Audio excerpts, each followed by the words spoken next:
Tlaxtlahui,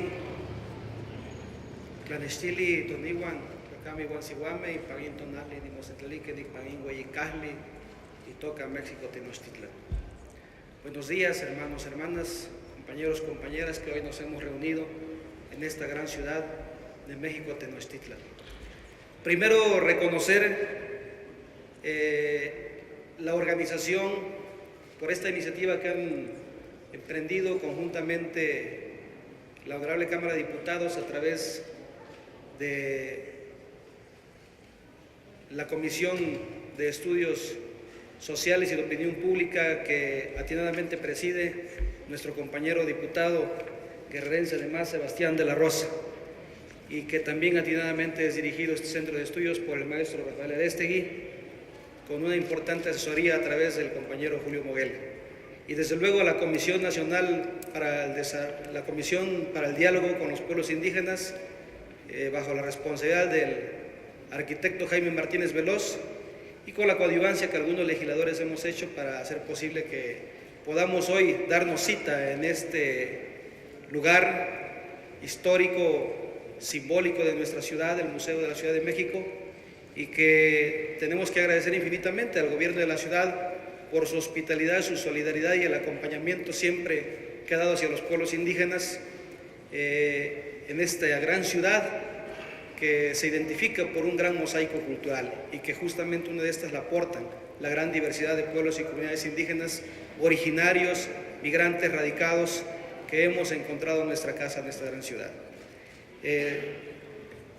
Quiero compartir con ustedes que sin duda hoy es una fecha también importante porque en el marco del 18 aniversario de la suscripción de los acuerdos de San Andrés entre el gobierno federal, el EZLN y los pueblos indígenas que acudimos en aquel entonces como invitados, como asesores, muchos por el gobierno federal, muchos por el EZLN, logramos durante estos meses de negociación importantes acuerdos y avances que se tradujeron en los acuerdos de San Andrés, y que de esta nació justamente una ley, una propuesta de iniciativa de ley en materia de derechos y cultura indígena, conocida como Ley Cocopa, que generó expectativas importantes en una gran demanda histórica que los pueblos indígenas hemos venido planteando a lo largo de muchas décadas.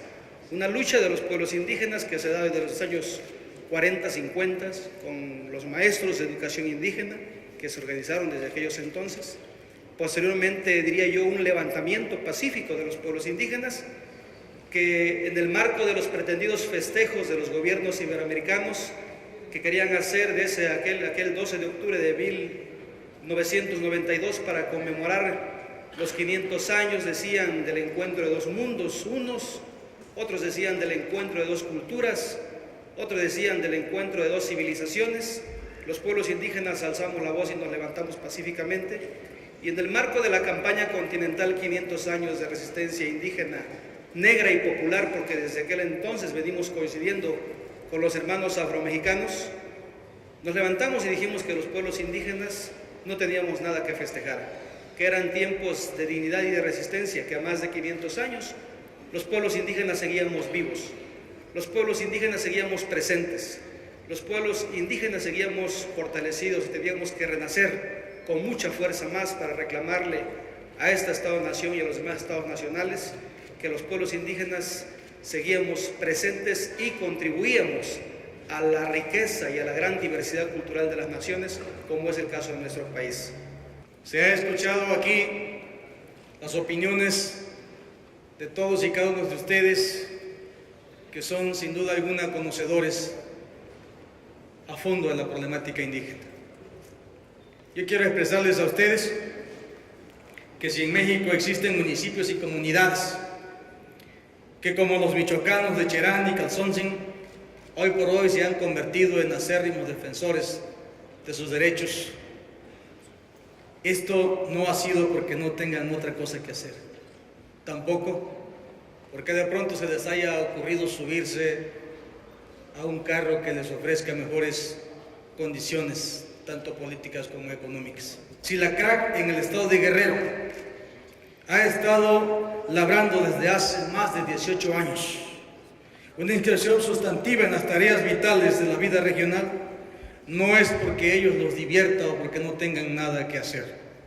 No, tampoco es para hacerse notar en el escenario político estatal. Si el EZLN mantiene una lucha incansable desde hace 18 años allá en Chiapas, tampoco es porque no tengan otra cosa que hacer. Todas estas luchas y exigencias provenientes del México indígena, de México profundo, viven y gozan de cabal salud porque responde a un derecho ancestral que legítimamente corresponde a los pueblos y comunidades indígenas de México. Hoy, a 18 años de la firma de los acuerdos de San Andrés Larraiza, muestran su vigor y pertinencia. Mucho ha llovido y se firmaron en 1996, pero pocos acontecimientos desde entonces muestran que lo ahí se había dicho marca una ruta franca de salida a la problemática indígena en el país. Pero la pregunta para nosotros es, ¿dónde estamos parados? ¿Qué es lo que queremos hacer? ¿De qué estamos hablando en este momento? El foro lo hemos denominado Derechos y Cultura Indígena, Armonización Legislativa y Políticas Públicas. ¿Qué es lo que pretendemos con este foro? Estamos planteándonos clara y francamente que este evento no se quede como un foro más. Los asuntos han caminado.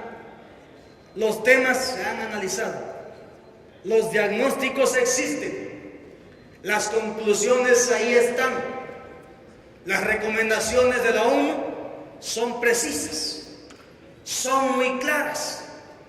Las conclusiones y las opiniones de los pueblos indígenas están plasmados fundamentalmente en los acuerdos de San Andrés Larraiza y están plasmados en cada uno de las conclusiones de los eventos que se han realizado a lo largo de la historia en nuestro país, en nuestra patria. ¿Qué buscamos entonces? ¿Qué queremos armonizar? Queremos que toda la normatividad nacional, que los esfuerzos que se han hecho como en Puebla, como en Oaxaca, como en Guerrero, como particularmente en el Distrito Federal, a quien, estimado subsecretario, señor secretario de Cultura, extenderle nuestro más amplio reconocimiento al gobierno del Distrito Federal por esta hospitalidad y por su participación para esta realización. ¿Qué queremos? Que todos estos esfuerzos que se han hecho en el nivel local, que todos los esfuerzos y reconocimientos que existen a nivel internacional y todo lo que se ha avanzado en el plano nacional pueda homogeneizarse. No necesitamos tener tantas normas y dispares en unas entidades y en otras, particularmente en el plano local. Necesitamos un solo marco legislativo nacional. Necesitamos el reconocimiento constitucional de todos y cada uno de estos derechos. 3 temas fundamentales estamos planteando, que ustedes los han planteado, no nosotros. Yo no vengo aquí como presidente del Centro de Estudios Sociales y Opinión Pública, promotor de este evento, a decir qué vamos a hacer. Solo queremos decirles que estas conclusiones que ustedes han ido construyendo a lo largo de la historia, queremos encontrar un mecanismo y el compromiso que ya escuchamos del senador, porque lo hacemos también. Quisiera pedirle también a mi compañero diputado Vicario Portillo, que lo acabo de ver que llegó por ahí. Ojalá pudiéramos ayudar para que el diputado pudiera pasar al frente, también miembro de la Comisión de Asuntos Indígenas de la Cámara de Diputados. Quiero expresar el compromiso de los diputados también para impulsar la armonización de toda la normatividad existente en el país, acorde a las recomendaciones internacionales y que nos permita que tengamos una legislación única que reconozca el derecho pleno de las comunidades indígenas como sujetos de derecho público y no solo como sujetos de interés público. Un sistema jurídico nacional exige la armonización de sus ordenamientos como requisito para su adecuado funcionamiento. Armonizar disposiciones normativas es jerarquizar, homologar y subordinar.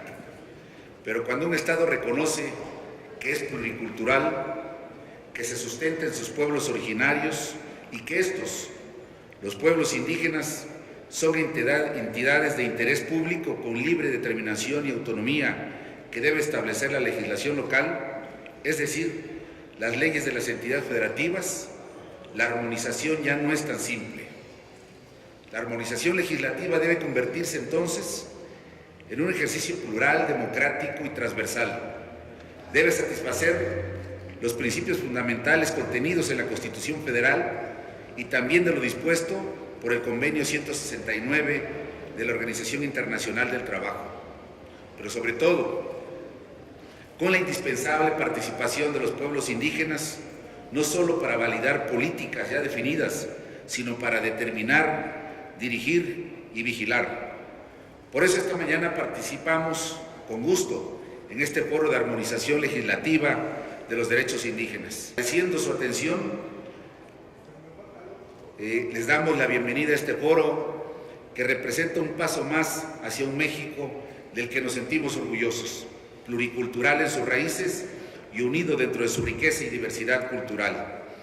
Si me permiten, les pediría yo ponerse de pie para declarar formalmente inaugurado este 20 de febrero de 2014 a las 10:30 de la mañana. Declaramos inaugurado este foro de derechos indígenas y armonización legislativa. Que sea para bien de nuestros pueblos originarios. Muchas gracias por la presencia de todos. ¡Viva México!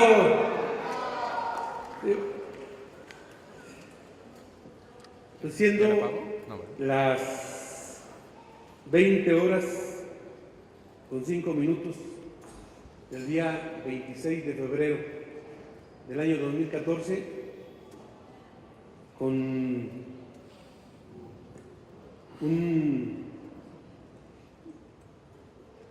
una actitud de ver en el horizonte la posibilidad real de concretar muchos de los anhelos de los pueblos originarios de nuestro país, declaramos solemnemente clausurados los trabajos de este primer foro sobre derechos indígenas y armonización legislativa, convocada por el Centro de Estudios Sociales de Opinión Pública de la Cámara de Diputados y la Comisión para el Diálogo con los Pueblos Indígenas de nuestro país, de la Secretaría de Gobernación. Muchas gracias y enhorabuena.